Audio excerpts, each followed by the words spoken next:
Hello, everyone, and welcome to another episode of the Wise Decision Maker Show, where we help you make the wisest and most profitable decisions. And today we'll talk about making the wisest and most profitable decisions on effective virtual collaboration for hybrid and remote teams. Now, as you might know, the future is hybrid. That's a phrase that's used pretty often right now, given the impact of the pandemic. Pretty impactful, pretty powerful. We've spent over 18 months working. Those who can work from home have spent that time working from home, especially with a Delta surge. More recently, have people who went to the office are coming back home. So we've seen that remote work has been definitely around for a long time, and companies are overwhelmingly planning to go hybrid.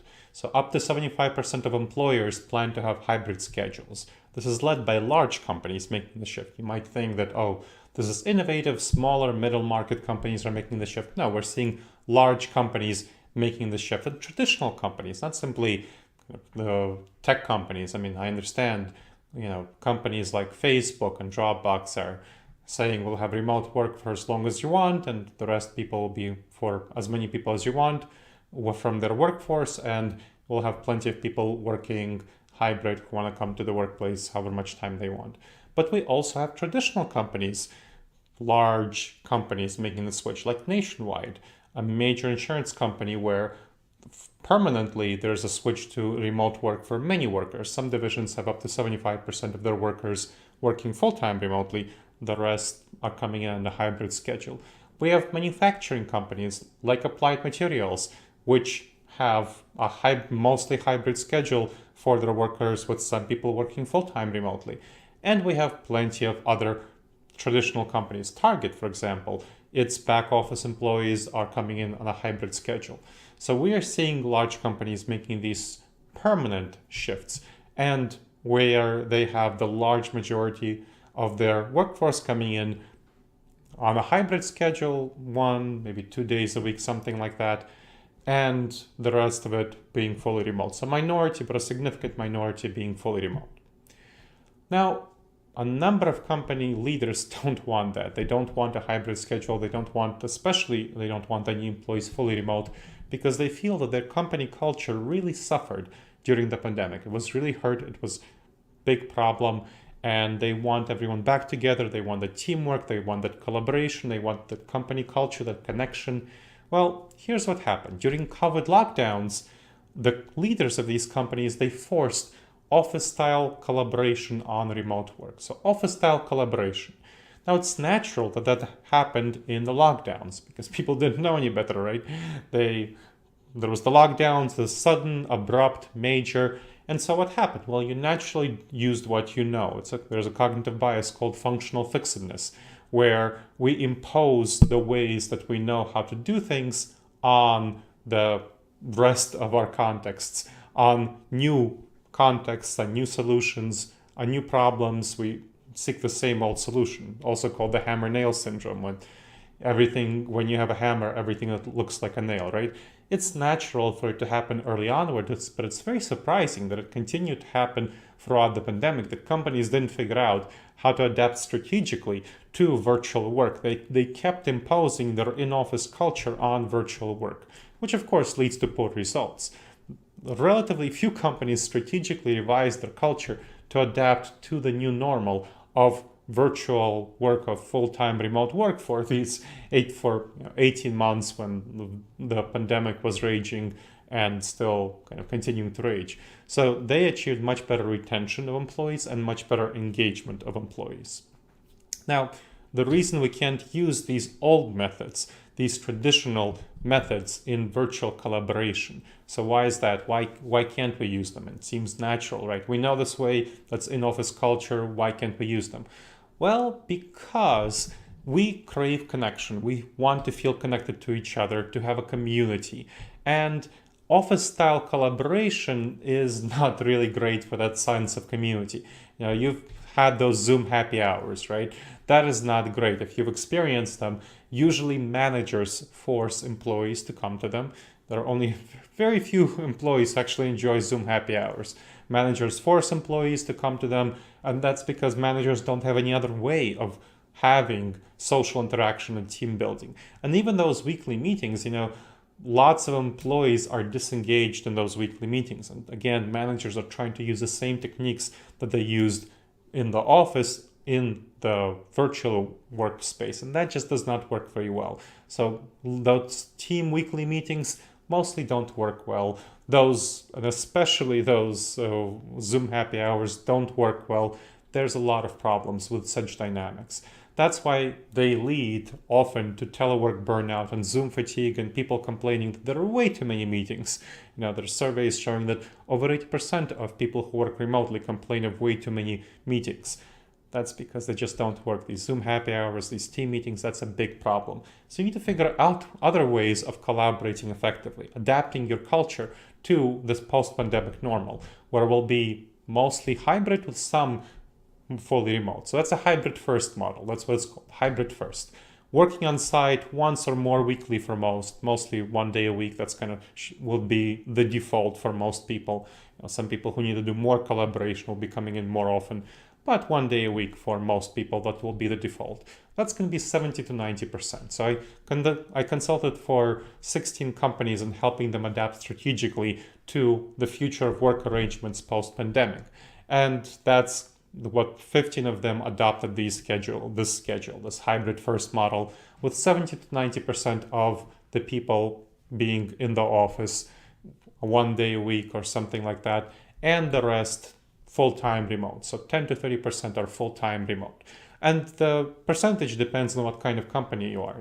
Large manufacturing company, so there's a Fortune 200 company that's a large high-tech manufacturing company. They have much more of a culture of being present. Some people have to be present because they're manufacturing, right?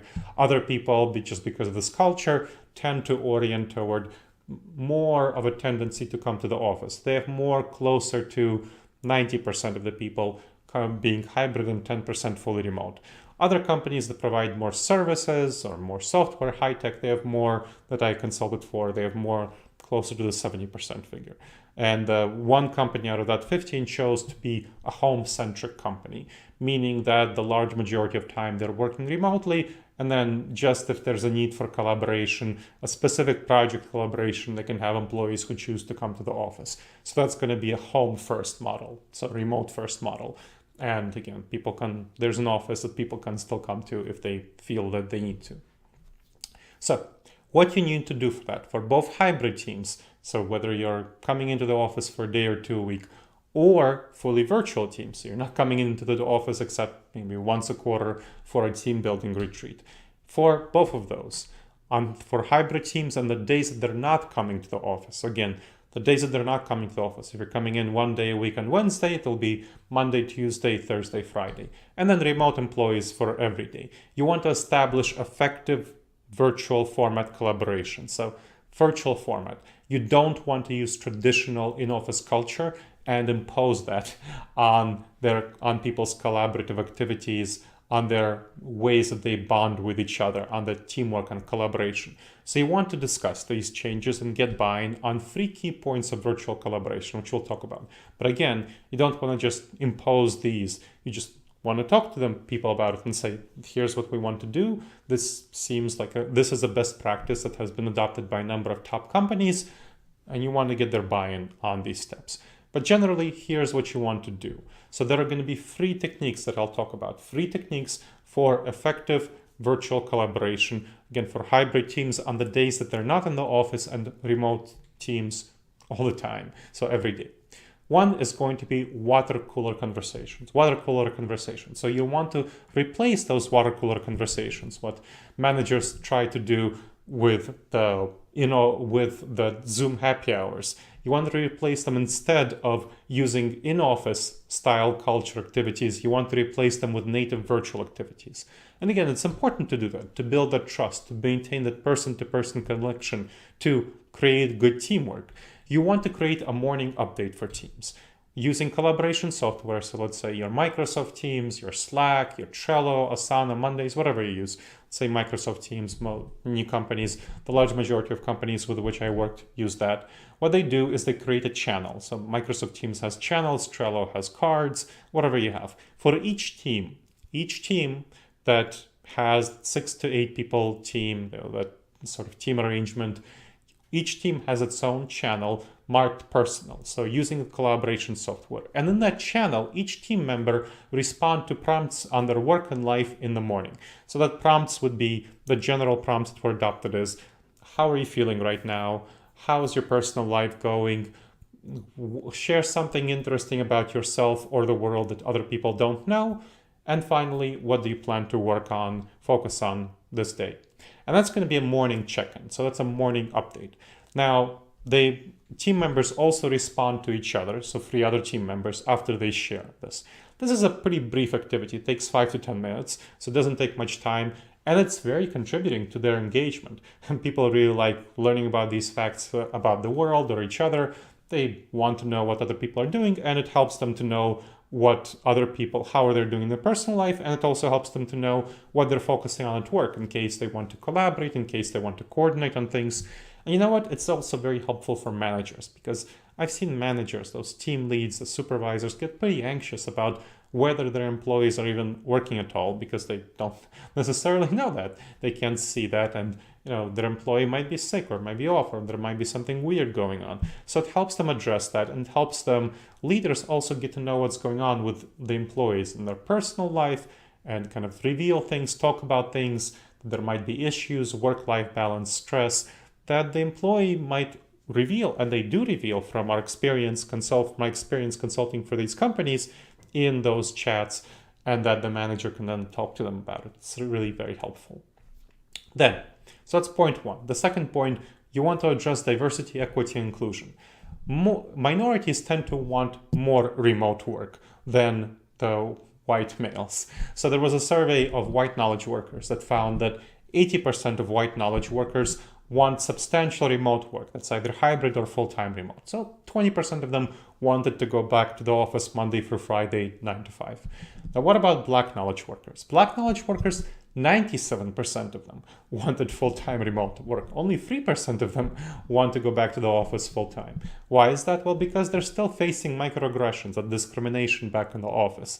So that is very much a benefit for your diversity, equity, and inclusion initiatives to have some full-time remote work and the rest being fully hybrid. That's much more conducive to minorities of all sorts. And we're talking about Black people, we're talking about all sorts of people, and especially people with disabilities who physically it's much more difficult for them to come to the office. So you want to address, as part of this, you do need to address digital discrimination, things like interruptions and privilege, lack of responses where those who with privilege tend to respond less frequently or in a longer time period for people who are minorities. So you want to assess that issues through surveys and then provide training to help address these issues of digital discrimination. And finally, you want to facilitate work-life balance. So you want to encourage people to have good work-life balance while they work. That is why I strongly recommend for employees to be able and encouraged to take physical and mental breaks, not sit down at 9 o'clock and get up at 5 o'clock, which unfortunately some people tend to do without realizing how much damaging it is for them. So you want to encourage employees to take those physical and mental breaks after 30 to 60 minutes of remote work, depending on how intense the work is. And it's important to include physical activities, walking around. Sitting has been shown by research to be quite problematic if we're sitting all day, very bad for our health.